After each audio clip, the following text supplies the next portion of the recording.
Bismillahirrahmanirrahim. Assalamu alaikum. This is Muhammad Ali Rana from Gulaman Abbas School. We are here with yet another SLO from our chapter number 11, Sound. And today we have these two SLOs, 1121 and 1122.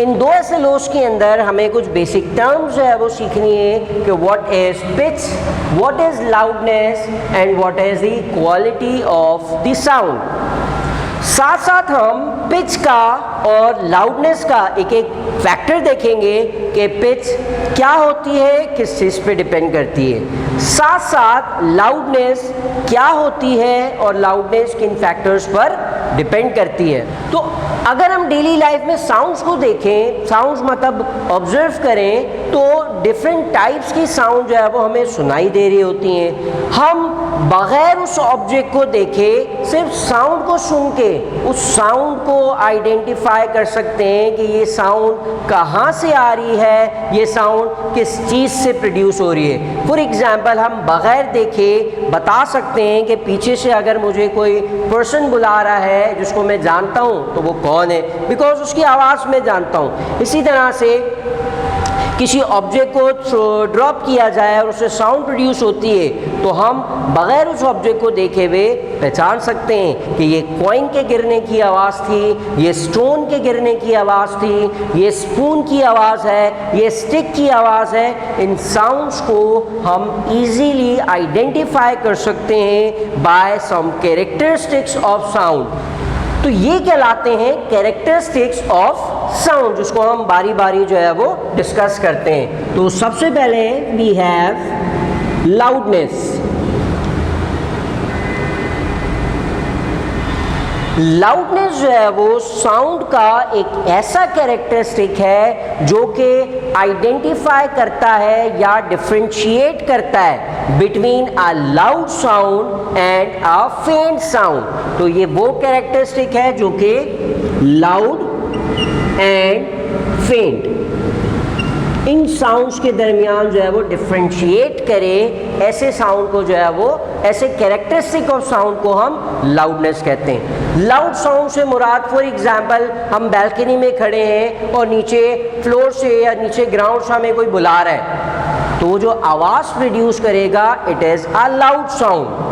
For example अगर कोई person मेरे कान में आके कुछ whisper करता है, so this whispering is termed as faint sound. जब हम बहुत ज़्यादा चिल्ला के बोल रहे होते हैं तो वो साउंड जो है वो लाउड होती है, जैसे लाउड स्पीकर्स के अंदर आवाज़ है या एम्बुलेंस की आवाज़ है, सायरन की, हॉर्न की, ये साउंड जो है वो लाउड साउंड्स कहलाती हैं। जबकि जो विस्परिंग की साउंड है या लीव्स के मूव होने की आवाज़ है, हवा से जब लीव्स मूव करते हैं तो वो साउंड क्या कहलाती है, फेंट साउंड। तो साउंड का वो कैरेक्टरिस्टिक जो कि लाउड साउंड और फेंट साउंड के दरमियान डिफ्रेंशिएट करता है, उस कैरेक्टरिस्टिक्स को हम लाउडनेस कहते हैं। अब लाउडनेस के कुछ फैक्टर्स हैं कि लाउडनेस किन किन चीज़ों पर डिपेंड करती है। So first factor of the loudness is distance from vibrating body.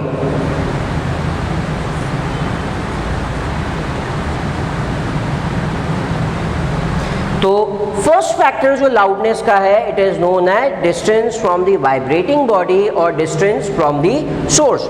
For example इस पॉइंट के ऊपर एक हॉर्न बज रहा है या फिर एक सायरन की साउंड प्रोड्यूस हो रही है, वो पर्सन जो कि इसके करीब मौजूद होगा उसको ज़्यादा लाउड साउंड सुनाई देगी।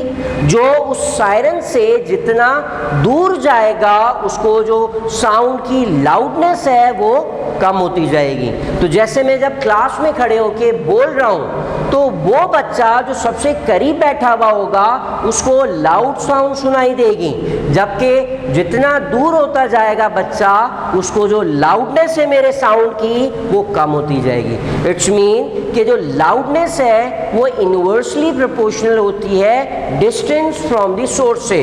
जितना ज़्यादा डिस्टेंस होगा सोर्स से लिसनर का, जो लाउडनेस है साउंड की वो उतनी कम होती जाएगी।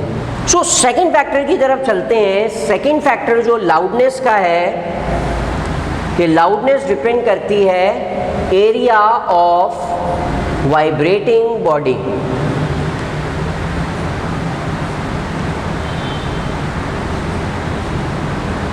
So the loudness depend directly on the area of the vibrating body. जिस vibrating body का area ज़्यादा होगा, उस vibrating body से जो sounds produce होगी वाइब्रेट करने से उसकी loudness ज़्यादा होगी. For example, हमारे पास दो ड्रम मौजूद हैं. एक ड्रम का जो सरफेस एरिया है वो ये है और एक ड्रम का जो सरफेस एरिया है वो इतना है. तो अगर हम ड्रम स्टिक से इस ड्रम के ऊपर हिट कर रहे हैं तो ये दो ड्रम मौजूद हैं. जिस ड्रम का सरफेस एरिया ज़्यादा है उस ड्रम से जो साउंड प्रोड्यूस होगी वो भी ज़्यादा होगी. तो इस ड्रम के अंदर जो है वो इस ड्रम के अंदर जो सरफेस एरिया है वो ज़्यादा है. तो इस ड्रम के ऊपर जब हम स्ट्राइक करेंगे तो वाइब्रेटिंग बॉडी का एरिया ज़्यादा होने की वजह से इसमें जो साउंड प्रोड्यूस होगी वो ज़्यादा लाउड होगी एज़ कम्पेयर टू इस ड्रम के. बिकॉज उसका सरफेस एरिया कम है तो इससे जो साउंड प्रोड्यूस होगी वो कम लाउड होगी as compare to the first one. So the area of the vibrating body is directly proportional to the loudness. Third factor की तरफ देखते हैं. Third is the amplitude of the vibrating body. Vibrating body का जो amplitude है उससे directly proportional होती है लाउडनेस. क्या मतलब है इसका? इसके एक एग्जांपल देखते हैं. फॉर एग्जांपल हमारे पास एक ड्रम मौजूद है और इस ड्रम से हम स्टिक की मदद से उसके ऊपर साउंड प्रोड्यूस कर रहे हैं. सो फॉर एग्जांपल मैं स्टिक को इतना ऊपर ले जाके हिट करता हूँ इस ड्रम के सरफेस के ऊपर. अगेन सेम एम्पलीट्यूड से जब मैं हिट कर रहा हूँ साउंड प्रोड्यूस होगी. नेक्स्ट टाइम जो है वो मैं इसी ड्रम स्टिक को यूज़ करके ज़्यादा एम्पलीट्यूड से हिट कर रहा हूँ. पहले मैं इस ड्रम के ऊपर इस तरह हिट कर रहा था, अब हम जो है वो इस तरह से हिट कर रहे हैं ड्रम के ऊपर. तो जब वाइब्रेटिंग बॉडी का एम्पलीट्यूड ज़्यादा हो गया तो अब जो साउंड की लाउडनेस है वो भी ज़्यादा हो जाएगी. सो इस केस में जो साउंड प्रोड्यूस होगी और सेकेंड केस में जो साउंड प्रोड्यूस होगी तो सेकेंड केस के अंदर जो साउंड की लाउडनेस है वो ज़्यादा होगी as compare to this stick. Because यहाँ वाइब्रेटिंग बॉडी का जो एम्पलीट्यूड है वो ज़्यादा है.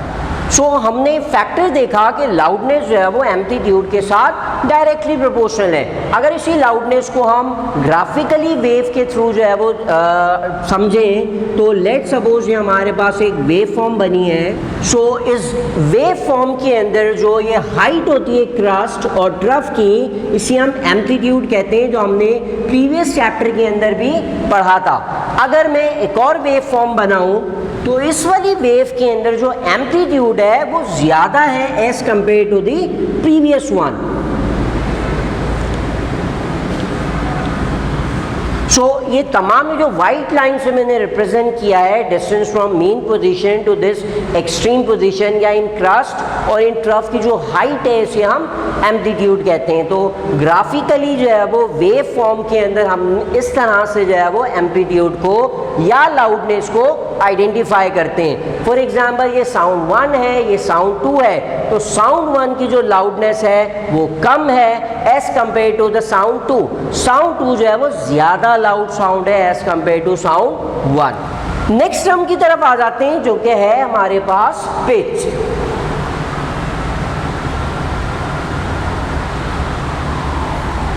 सो पिच का मतलब ये है कि ऐसी साउंड जो है या ऐसा कैरेक्टरिस्टिक साउंड का जो कि हमें डिफ्रेंशिएट करता है between a shrill sound and a grave sound.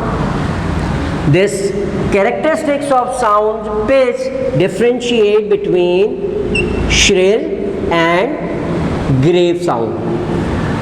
So shrill sound का मतलब क्या है और grave sound का मतलब क्या है फॉर एग्जाम्पल जो विसल की साउंड होती है, सीटी बजाने की जो आवाज़ है, या फिर अगर हम चौक से बोर्ड के ऊपर रब करते हैं तो उससे जो साउंड प्रोड्यूस होगी, या कार जब एक सडन ब्रेक्स अप्लाई करती हैं तो ब्रेक्स लगने की जो आवाज़ है, इस तरह से बारीक पतली और चुभने वाली जो आवाज़ है, उन साउंड्स को हम जो है वो श्रिल साउंड कहते हैं। और इसके अगेंस्ट जो ग्रेव साउंड है, जो भारी आवाज़ होती है, उस साउंड को जो है वो हम ग्रेव साउंड कहते हैं। फॉर एग्जाम्पल एक बहुत हैवी ऑब्जेक्ट जो है ऊपर से नीचे की तरफ फ्लोर के ऊपर गिरता है, तो उस गिरने से जो साउंड प्रोड्यूस होगी वो ग्रेव साउंड होगी।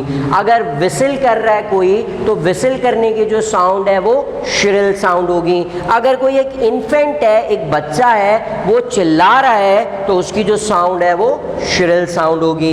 इसी तरह से हॉर्न की, एम्बुलेंस की या ब्रेक्स अप्लाई करने की जो आवाज़ है वो श्रिल साउंड होगी। और वो तमाम साउंड जो कि भारी आवाज़ होती हैं, फॉर एग्जांपल मैन की जो वॉइस है वो भारी आवाज़ कंसिडर होती है, ड्रम की जो साउंड है वो भारी आवाज़ कंसिडर होती है। तो वो जो भारी आवाज़ है उसको हम क्या कहते हैं? It is grave sound. So pitch ऐसा कैरेक्टरिस्टिक है जो कि श्रिल साउंड और ग्रेव साउंड के दरमियान डिफरेंशिएट करता है। श्रिल साउंड का मतलब है high pitch and grave sound का मतलब होता है लो पिच।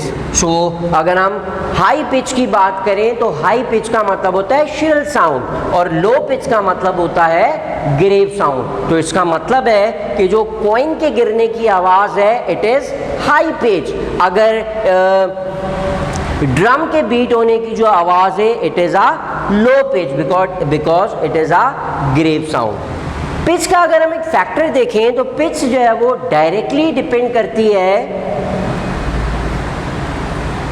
पिच डिपेंड करती है फ्रीक्वेंसी ऑफ द साउंड पे। अगर किसी साउंड की फ्रीक्वेंसी ज़्यादा है तो वो हाई पिच साउंड कंसिडर होती है, और अगर किसी साउंड की जो फ्रीक्वेंसी है वो लो है तो वो ग्रेव साउंड कंसिडर होती है। In short, pitch is directly proportional to frequency. Pitch जो है वो फ्रीक्वेंसी के साथ डायरेक्टली प्रोपोर्शनल है। हाई पिच का मतलब है high frequency and low pitch का मतलब है लो फ्रीक्वेंसी। फ्रीक्वेंसी पिच ज़्यादा होगी, फ्रीक्वेंसी ज़्यादा है, फ्रीक्वेंसी कम होगी तो पिच भी कम होगी। सिमिलरली हाई पिच का मतलब है श्रिल साउंड और हाई पिच का मतलब है फ्रीक्वेंसी ज़्यादा। इट्स मीन श्रिल साउंड की फ्रीक्वेंसी भी ज़्यादा होगी और श्रिल साउंड की पिच भी ज़्यादा होगी। साथ साथ ग्रेव साउंड का मतलब होता है low pitch and grave sound की पिच कम है तो ग्रेव साउंड की जो फ्रीक्वेंसी है वो भी कम होगी। ग्राफिकल रिप्रेजेंटेशन अगर हम देखें इस पिच की तो लेट सपोज हमारे पास दो वेव फॉर्म्स बनी हुई हैं।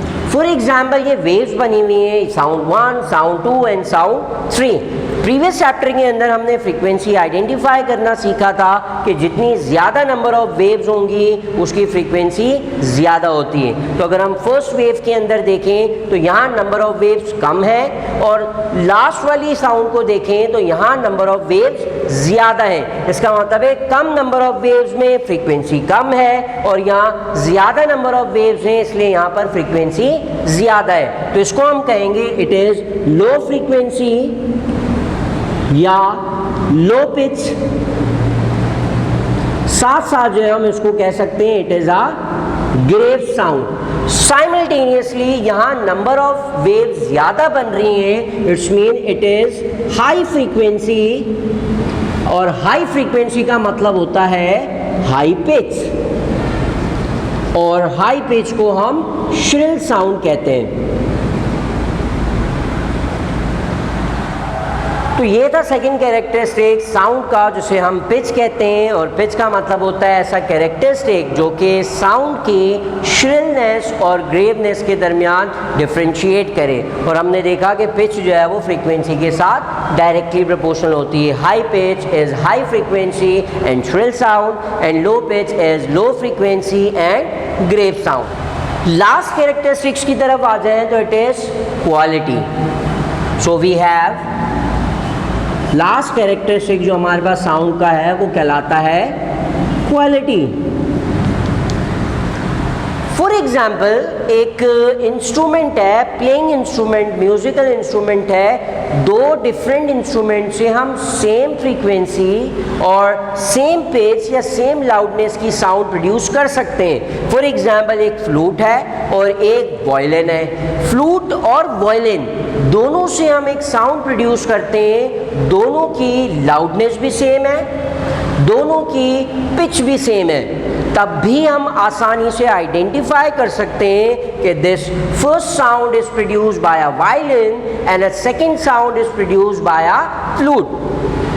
तो हम जो है वो सेम पिच और सेम फ्रीक्वेंसी और सेम लाउडनेस की साउंड्स के दरमियान जो डिफरेंशिएट कर पाते हैं, it is due to this characteristic of sound known as quality. दो ऐसी साउंड के दरमियान डिफरेंशिएट करना जिसकी लाउडनेस भी सेम हो, जिसकी पिच भी सेम हो, एम्पलीट्यूड, फ्रीक्वेंसी, ये तमाम कैरेक्टरिस्टिक्स सेम है, तब भी हम जो है वो उन साउंड्स को आइडेंटिफाई कर सकते हैं, डिफरेंशिएट कर सकते हैं on the basis of this characteristic, और इस कैरेक्टरिस्टिक को हम कहते हैं क्वालिटी ऑफ साउंड।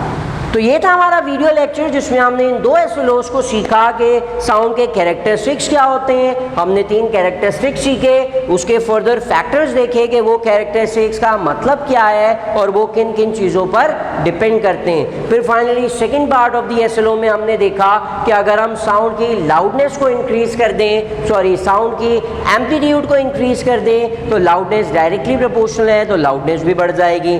अगर हम साउंड की पिच को जो है वो इंक्रीज कर दें, तो पिच जो है वो फ्रीक्वेंसी पे रिलेट करती है, फ्रीक्वेंसी बढ़ने से पिच भी इंक्रीज हो जाती है, और लास्ट में फिर हमने क्वालिटी ऑफ साउंड सीखा। So that was it for today's class. Inshallah, in next class we will come back with new SLOs and new topics. Till then, this is Muhammad Ali Rana taking off from this class. Allah Hafiz.